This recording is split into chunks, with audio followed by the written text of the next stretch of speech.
साथियों नमस्कार, जय हिंद।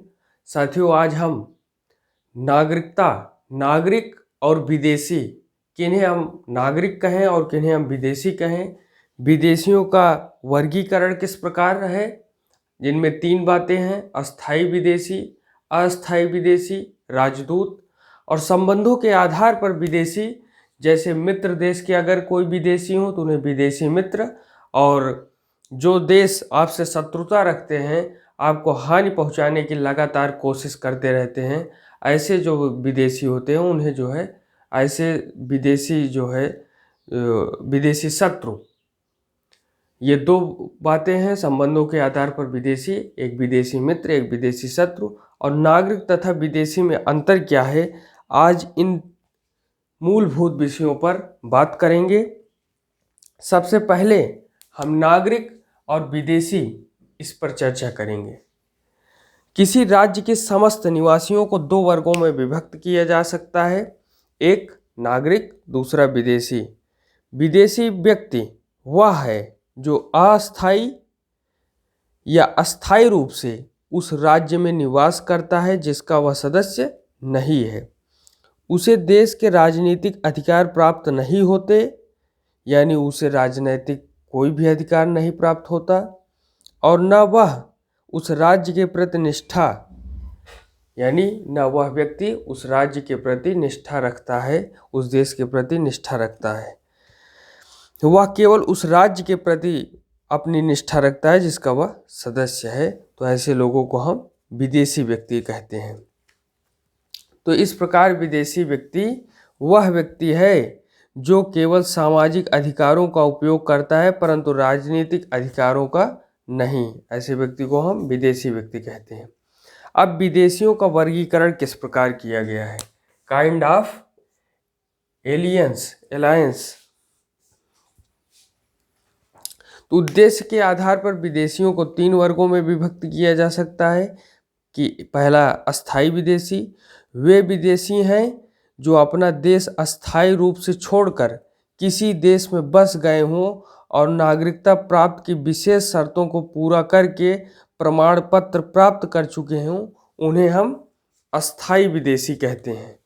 अस्थायी विदेशी कौन है? कि ये वे विदेशी हैं जो अध्ययन, देशाटन या व्यापार करने के लिए दूसरे देशों में जाते हैं या थोड़े समय तक रहने के पश्चात स्वदेश वापस लौट आते हैं। इन्हें हम अस्थायी विदेशी कहते हैं।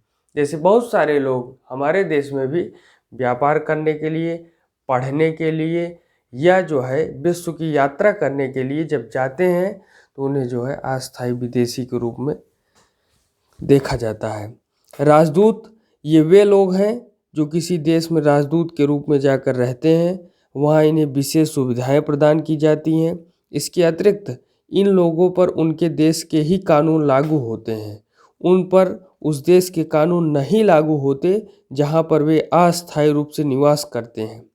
लड़ाई अथवा युद्ध आरंभ होने पर उन्हें सुरक्षित रूप से उनके देश वापस पहुँचा दिया जाता है। अभी आप देख रहे होंगे कि जब रूस और यूक्रेन का जो है तनातनी चली और युद्ध संघर्ष वर्तमान समय में चल रहा है, लड़ाइयाँ हो रही हैं, तोपें, मिसाइल और टैंक से लड़ाई हो रही है। बहुत सारे जो है घर तबाह हो गए, रिहायशी इलाके जो है तबाह हो गए, सड़कें टूट गई हैं और सड़कों पर जो है गोलियां बिखरी हुई हैं। एक ऐसी स्थिति में बहुत सारे देशों के बहुत सारे राजदूत अपने अपने देश लौट आए हैं। तो ये जो है अलग अलग देश के अलग अलग राजदूत हैं। तो हर देश जो है यूक्रेन से अपने राजदूत को वापस लौटा रहे हैं। तो संबंधों के आधार पर विदेशी 2 प्रकार के होते हैं। हम संबंधों के आधार पर भी कौन कौन से विदेशी होते हैं, तो एक होते हैं विदेशी मित्र। जैसे ऐसे हर देश के अपने विदेशी दोस्त होते हैं जो हर परिस्थिति में, हर समय उनके दुख सुख में मदद करते हैं। तो ऐसे जो मित्र हैं वे विदेशी मित्र हैं। तो मित्र राष्ट्रों में आने वाले विदेशी मित्र कहलाते हैं, और विदेशी शत्रु देशों में आने वाले विदेशी शत्रु कहलाते हैं। कुछ देश ऐसे हैं, आप जानते हैं, कि जो है हमेशा जो है शत्रुता करते हैं, हर मोर्चे पर जो है विरोध करते हैं, कभी भी समर्थन न करने का जो है संकल्प लिए हुए हैं, तो ऐसी स्थिति में उनको जो है विदेशी शत्रु के तौर पर देखा जाता है। अब हम देखते हैं कि नागरिक तथा विदेशी में अंतर क्या है। तो नागरिक और विदेशी में अंतर, तो नागरिक राज्य का वह व्यक्ति है जो उसमें जन्म लेता है और उसका अस्थायी निवासी होता है, उन्हें हम नागरिक कहते हैं। विदेशी किसी राज्य का वह व्यक्ति है जो उसमें अस्थायी रूप से रहता है और जो उसका सदस्य नहीं होता है। नागरिक को राज्य के सभी राजनीतिक तथा सामाजिक अधिकार प्राप्त होते हैं, जबकि विदेशी को राजनीतिक अधिकार प्राप्त नहीं होते, उसे केवल सामाजिक अधिकार ही प्राप्त होते हैं। जैसे कोई बाहर का व्यक्ति यहाँ जो है आया, तो वो जो है यात्रा कर रहा है, कई जो है जो प्रमुख इमारतें हैं, प्रमुख पर्यटन स्थल है, वहाँ पर जा रहा है, देख रहा है, तो उसको सामाजिक अधिकार प्राप्त है कि आप आइए देखिए और यहाँ पैसा इन्वेस्ट कीजिए, तो वो है। लेकिन राजनीतिक अधिकार नहीं है, वोट देने का अधिकार नहीं है, किसी मुद्दे पर जो है उसे जो है टीका टिप्पणी करने का जो है अधिकार नहीं है। अपने देश में आप करिए, आप अपने प्रेस में छापिए, लेकिन यहाँ आप जो है यहाँ ऐसी बातें नहीं कर सकते। और नागरिक क्या है? नागरिक किसी बाहरी राज्य के प्रति भक्ति प्रदर्शन नहीं करता है, और विदेशी जिस राज्य में अल्पकाल के लिए आकर निवास करता है उसके प्रति भक्ति प्रदर्शन न कर अपने जन्म देश के प्रति वफादार होता है, उसे हम विदेशी कहते हैं। नागरिक और किन्हें कहते हैं? तो नागरिक को सेना में भर्ती होने के लिए बाध्य किया जा सकता है, विदेशी को सेना में भर्ती होने के लिए बाध्य नहीं किया जा सकता। नागरिक को राज्य की भूमि पर सदैव रहने का अधिकार होता है। अब जैसे यहाँ नागरिक सेना में भर्ती होने के लिए बाध्य किया जा सकता है, तो अब जैसे यूक्रेन की जो परिस्थिति बनी हुई है, तो यूक्रेन के जो है राजनीतिक जो लोग हैं, जेलेंस्की वहाँ के राष्ट्रपति, तो वे ये बात कह रहे हैं कि नागरिक सामने आए और जो है रूस की सेना से मुकाबला करें, और जो भी विदेश के भी लोग यूक्रेन की मदद के लिए आगे आएंगे, उसकी सेना में भागीदार करेंगे, तो जो है यूक्रेन उन्हें अपने यहाँ की नागरिकता दे देगा। ऐसी बातें यूक्रेन के जो है राष्ट्रपति और यूक्रेन के जो आला अधिकारी, आला कमान है, वो ये कह रहे हैं। तो ये बात नागरिकता में है कि नागरिक को सेना में भर्ती होने के लिए बाध्य किया जा सकता है, जबकि विदेशी को बाध्य नहीं किया जा सकता।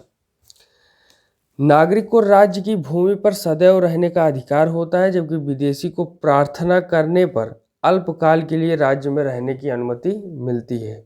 हर देश जो है अपना पासपोर्ट लगाती है, वीज़ा लगाती है, समय निर्धारित करती है, डेट टू डेट उसे बताती है कि आपको इतने दिन तक रहना है, इतने दिन के बाद आप चले जाना है, और जितने दिन वो व्यक्ति रहता है उसका जो है जो चार्ज होता है वो सभी वो जमा करके पासपोर्ट ले करके हर देश के लोग जाते हैं, और जाना भी चाहिए। इससे जो है विश्व समाज की एक जो परिकल्पना है, विश्व समाज का जो बातें हैं, कि इसको और बल मिलता है और सब एक दूसरे से जुड़ाव महसूस करते हैं। तो छठी बात यह है कि साधारणतया राज्य अपने नागरिकों को देश से निर्वासित नहीं करता। विदेशी को बिना कारण बतलाए भी देश छोड़ने के लिए बाध्य किया जा सकता है, तथा युद्ध काल में निर्दोष होते हुए भी बंदी बनाया जा सकता है अगर उस पर आरोप लग रहे हों, उस पर या सस्पेंस हो। ऐसी स्थिति में नागरिक अचल संपत्ति को खरीद व बेच सकता है, लेकिन विदेशी को भूमि खरीदने अथवा बेचने का अधिकार प्राप्त नहीं होता। तो नागरिक कहीं पर भी, आज जम्मू कश्मीर में भी जो है उत्तर प्रदेश के लोग जाकर के ज़मीन खरीद सकते हैं, या देश के किसी भी कोने में कोई भी व्यक्ति जाकर के ज़मीन खरीद सकता है। धारा 370 हटने के बाद आज जम्मू कश्मीर की स्थिति भी बदल गई है। जम्मू कश्मीर पूरी तरीके से भारत में घुल मिल गया है, और जम्मू कश्मीर हमारे देश का एक अभिन्न अंग है।